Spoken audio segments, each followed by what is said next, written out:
ለኢፍጣር ፕሮግራሞች የገንዘብ ልገሳ ተከለከለ። በዘንድሮው ረመዳን ሳዑዲ አረቢያ ለኢፍጣር ፕሮግራም የገንዘብ ልገሳ ከልክላለች።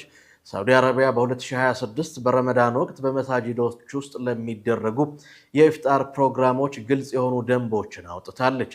በዚህም የተዘጋጁ ምግቦችን በመስጂዶች ውስጥ እንዲቀርቡ ፈቅዳለች። ከእያንዳንዱ ምግብ በኋላ አካባቢው ወዲያው መጽዳት እንዳለበትም አሳስባለች። ይሁንና ለኢፍጣር ፕሮግራም የገንዘብ ልገሳዎችን መሰብሰብ በጥብቅ የተከለከለ መሆኑን ባወጣችው ደንብ አስታውቃለች።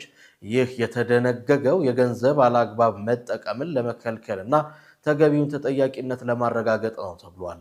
በምትኩ የኢፍጣር ፕሮግራሞች ግልጽና የጸደቁ የገንዘብ ምንጮች ባሏቸው ኦፊሴላዊ መንገዶች መደራጀት አለባቸው ነው የተባለው።